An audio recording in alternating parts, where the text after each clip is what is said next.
কি প্রতিষ্ঠা করবে? এটা হলো ব্র্যান্ডিং। কিন্তু আমাদেরকে পাশ্চাত্য মিডিয়া দেখায় রাষ্ট্র ক্ষমতা ইসলাম মানে ওই দেখো নারীদের শিক্ষা বন্ধ করে দিল, রাষ্ট্র ক্ষমতা ইসলাম মানে ওই দেখো দোররা মারা হচ্ছে, ওই দেখো রজম করা হচ্ছে, ওই দেখো গলা কেটে ফেলা হচ্ছে। মানে যত ভীতিকর জিনিস আছে সবগুলো ব্রেনে ঢুকিয়ে দাও, যাতে মানুষ মুসলমান হইলেও যাতে বলে যে না থাক, রাষ্ট্র ক্ষমতা ইসলাম লাগবে না। কিন্তু সে যদি এটা বুঝতো যে বর্তমান রাষ্ট্র ব্যবস্থা তার উপর কি পরিমাণ জুলুম করছে, তার জ্ঞাত এবং অজ্ঞাত উভয় অবস্থায়, এই যে জিনিসপত্রের দ্রব্যমূল্যের দাম বৃদ্ধি, এটি কি জুলম নয়? আপনাদের কাছে এটা জুলম মনে হয় না? জুলম মনে হয় না? এটা জুলম। দিন যত যাচ্ছে দাম বাড়তেই আছে। তাহলে এটা যে চলমান অর্থনৈতিক সিস্টেম আপনার উপর জুলম করতেছে, যার প্রভাব সরাসরি আপনার পকেটে গিয়ে পড়তেছে। জনগণের সম্পদ লুট করে বাইরে নিয়ে যাওয়া হয়েছে, অতিরিক্ত পরিমাণ ঋণের বোঝা মানুষের উপর চাপিয়ে দেওয়া হয়েছে। যে খরচ আপনি করেননি, যে টাকা আপনি ব্যয় করেননি, ওই টাকা পরিশোধের জন্য আপনাকে কর দিতে হবে। ওই টাকা এমপি মন্ত্রী মিনিস্টাররা সব নিয়ে চলে গেছে দুবাই, আমেরিকা, লন্ডন, বিভিন্ন প্রজেক্টের নামে। আর সেই টাকা পরিশোধ করবেন সুদ সহ, আপনার পকেট থেকে পরিশোধ করা হবে, কিন্তু সরাসরি আপনার পকেট থেকে নেওয়া হবে না। কিভাবে নেওয়া হবে? ইনফ্লেশনের মাধ্যমে, মূল্যস্ফীতির মাধ্যমে জিনিসপাতির দাম বাড়বে। তো আসলে জিনিসপাতির দাম বাড়তেছে না, বরং আপনার পকেট থেকে টাকা কমে যাচ্ছে, টাকার মানটা কমে যাচ্ছে। আগে 100 টাকা দিয়ে যেটা কিনতে পারতেন, এখন সেটা 150 টাকা দিয়েও কিনতে পারতেছেন না। তথা অটোমেটিক 50 টাকা আপনার পকেট থেকে নাই হয়ে গেছে। তো এই যে চলমান সিস্টেমের যে জুলম, এরকম আরো অসংখ্য জুলম আছে। একজন নাগরিক জানেই না তার কি কি অধিকার সে রাষ্ট্রের কাছে পেতে পারে, সে জানেই না। তো এই সকল জুলমগুলো দূর হবে এবং সকল মানুষ ন্যায় বিচার পাবে, সকল মানুষ জাস্টিস পাবে। এটা একমাত্র কে দিতে পারবে? ইসলাম। কে দিতে পারবে? ইসলাম। ডেমোক্রেসি, গণতন্ত্র ইটসেলফ ইনজাস্টিস। মানে ডেমোক্রেটিক যে সিস্টেম, এই সিস্টেমটা নিজেই ইনজাস্টিস। গণতন্ত্রের পক্ষে কখনোই সম্ভব নয় যে মানুষকে সে ন্যায় বুঝিয়ে দিবে। গত 70 বছরও সম্ভব হয়নি, আগামী 500 বছরও সম্ভব হবে। সেকুলারিজম, লিবারালিজম, সমাজতন্ত্র, সোশ্যালিজম, এগুলো সব ইনজাস্টিস, অন্যায়। এগুলোর পক্ষে সম্ভব নয় যে মানুষকে ন্যায় বুঝিয়ে দিবে। ইসলাম ইটসেলফ জাস্টিস, ইসলাম নিজেই ন্যায়। রাসূলুল্লাহ সাল্লাল্লাহু আলাইহি ওয়াসাল্লাম যখন আইয়ামে জাহিলিয়াতের যুগে প্রেরিত হন, তখন আইয়ামে জাহিলিয়াত বলতে কি পড়েছেন আপনারা? বই, পুস্তক, বক্তব্যে কি শুনেছেন? নারী সন্তানকে জীবন্ত কবরে পুঁতে দেওয়া হতো। মাদক দ্রব্য, জেনা, ব্যভিচার, চুরি, খুন, রাহাজানির অন্ত ছিল না। একটানা 400 বছর যুদ্ধ চলেছে গোত্রে গোত্রে, একটানা 400 বছর। জেনারেশনের পর জেনারেশন হত্যা করতে করতে শেষ হয়ে গেছে। তাহলে আমরা সমাজে এখন যা অপরাধ দেখছি তার সবগুলোই জাহেলি যুগে ছিল। হয় এখনকার মতোই ছিল, অথবা এর চেয়ে বেশি ছিল, অথবা আমাদের যুগে বেশি আছে। সেটা সুদ হোক, চুরি হোক, ছিনতাই হোক, ধর্ষণ হোক, হত্যা হোক, খুন হোক, চাঁদাবাজি হোক, যা সব জাহেলি যুগে ছিল। তা আল্লাহর নবী জাহেলি যুগের ওই অন্যায় সমাজে কি দিয়ে ন্যায় বিচার প্রতিষ্ঠা করেছেন? ইসলাম দিয়ে। কি দিয়ে? ইসলাম দিয়ে। কে কালো, কে সাদা, কে কোন গোত্রের, কে কোন বংশের, সকল জাত পাত বর্ণের ঊর্ধ্বে উঠে মানুষকে মানুষ হিসেবে, আদমের সন্তান হিসেবে তার সকল হক বুঝিয়ে দেওয়া, সকল ন্যায় বুঝিয়ে দেওয়ার এক ব্যতিক্রম শাসন ব্যবস্থার নাম হচ্ছে ইসলাম। যার ব্র্যান্ডিং হচ্ছে ন্যায় বিচার, যার ব্র্যান্ডিং হচ্ছে ন্যায় পরায়ণতা। সম্মানিত উপস্থিতি, তো মুসলমানেরা যদি মনে করে যে তাদের রাষ্ট্র ক্ষমতা ইসলাম দরকার, তাহলে আমার ছোট্ট জ্ঞানে, আমার ছোট্ট বুঝে আমি যেটা বুঝি সেটি হচ্ছে, যেখানে ইসলামের ব্র্যান্ডিং ন্যায় বিচার, সেখানে আমি যদি ন্যায়পরায়ণ না হতে পারি, তাহলে আমাকে দিয়ে ন্যায় বিচার প্রতিষ্ঠা হবে?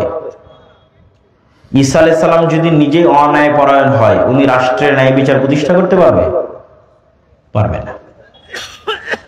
তো আমার চিন্তা ভাবনা এবং আমার গবেষণায় বলে যে আমাদেরকে আল্লাহ এখন পর্যন্ত নেতা বানাননি, কেননা আমরা নেতা হওয়ার যোগ্য হতে পারি না।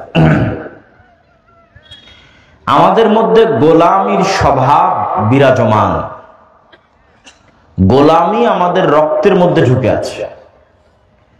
সেই গোলামির স্বভাব থেকে বের হয়ে স্বাধীন মানুষ যেভাবে চিন্তা করে, ওই চিন্তা আমরা করতে পারি না, করতে পারিনি, ফলত নেতা হতে পারিনি, নেতৃত্ব দেওয়ার যোগ্য হতে পারিনি, ফলত আল্লাহ আমাদেরকে নেতা বানায়নি। গোলামেরা কি চিন্তা করে? যখন মানুষ জাতিগতভাবে গোলাম থাকে, তখন রুজির জন্য মারামারি করতে হয়, রুজির জন্য কাটাকাটি করতে হয়, না হলে তো না খেয়ে মারা যাবে। এটাই গোলামের স্বভাব।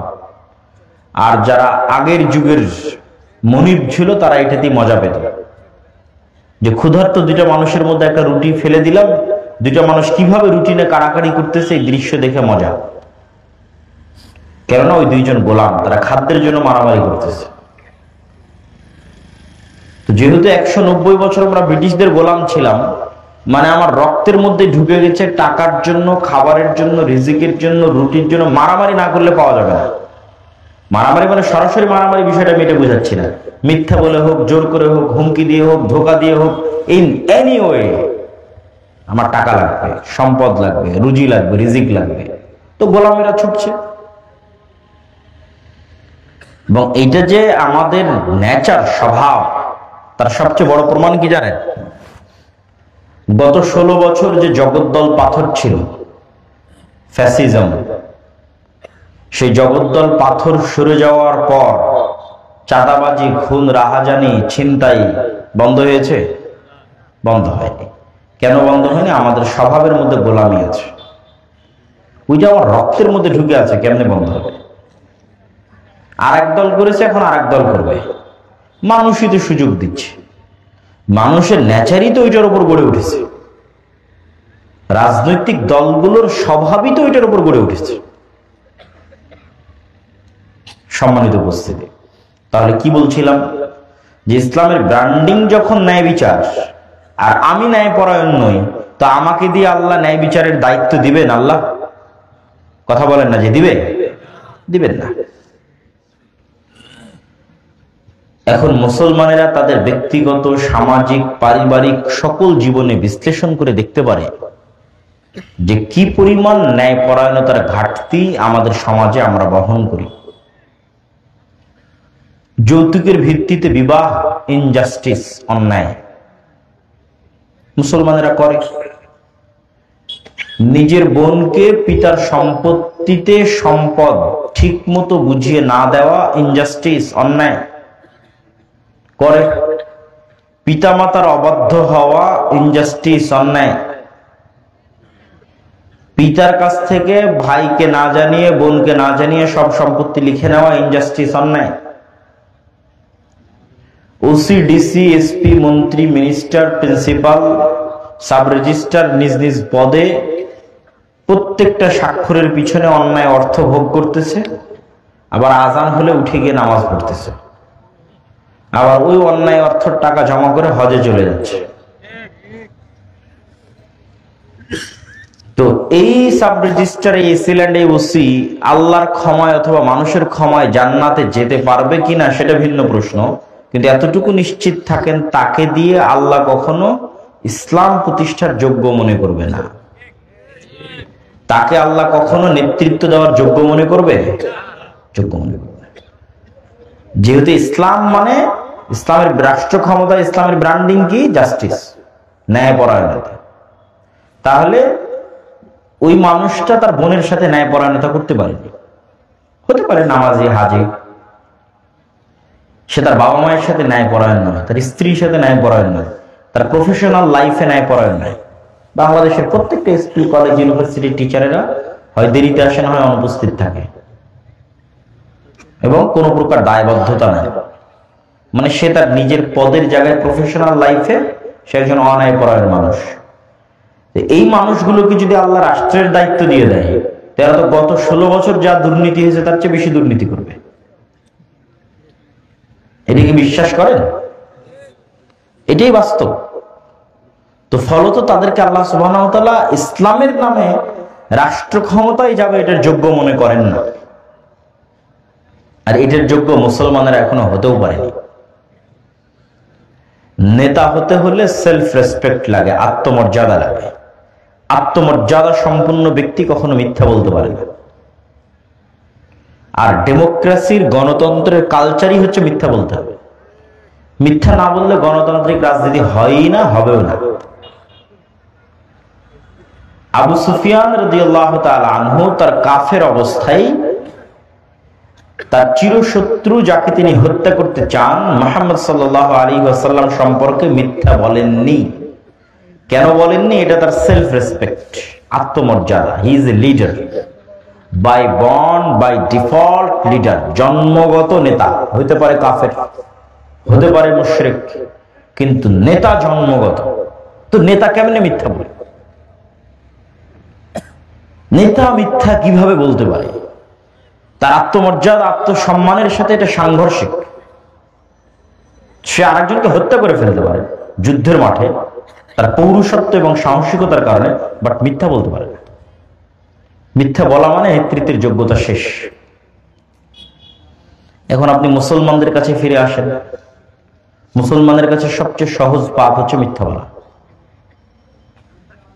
সকাল সন্ধ্যা উঠতে বসতে, খেতে, চলতে ফিরতে, কর্মক্ষেত্রে, কাজে, ব্যবসা বাণিজ্যে, সকল জায়গায় মিথ্যা। মিথ্যার উপর দিয়ে আমাদের জীবনটা পরিচালিত হচ্ছে। জন্ম নিবন্ধনের জন্ম তারিখ থেকে শুরু করে, সার্টিফিকেট থেকে শুরু করে, প্রত্যেকটা ধাপে ধাপে আমরা কিসের উপর প্রতিষ্ঠিত আছি?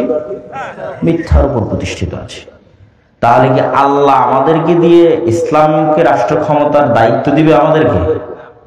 আমাদেরকে দায়িত্ব দিলে তো আমরা সাবেক প্রধানমন্ত্রী এবং তার যে 16 বছরের শাসন ছিল তার চাইতে বড় দুর্নীতিবাজ হবো হচ্ছে আমরা। অবশ্যই, যতই বড় নামাজি, তাহাজ্জুদ গুজার হন না কেন, মিথ্যা আমাদের রক্তের মধ্যে ঢুকে আছে। সুতরাং আমিও রাষ্ট্র ক্ষমতায় গেলে আমিও দুর্নীতিবাজ হব, এটাই ঠিক। এই জন্য আল্লাহ কখনো আমাকে ইসলামের নামে রাষ্ট্র ক্ষমতা দিবেন না, ইসলামের দুর্নাম হয়ে যাবে।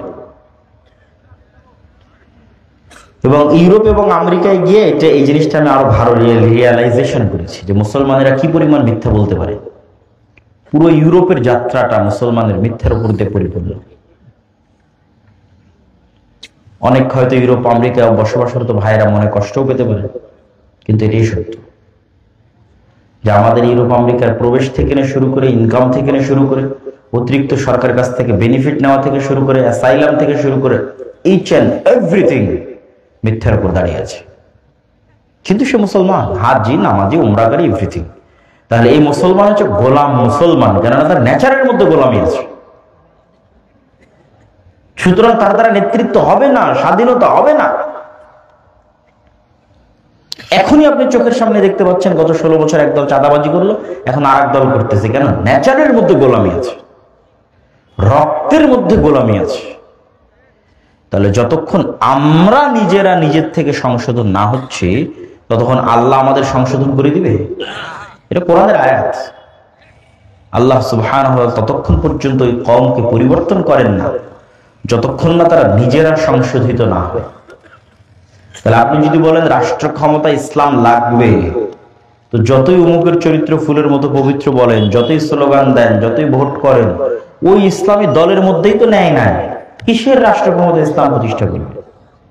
তো বলেন এত বড় কথা আপনি বললেন, জি আপনি যান পরীক্ষা করেন যে আমির ওই কর্মীকে পদ দিয়ে রেখেছে যে বেশি চামচামি করেছে, আর যেই কর্মী বেশি কাজ করেছে ওকে বের করে দিয়েছে।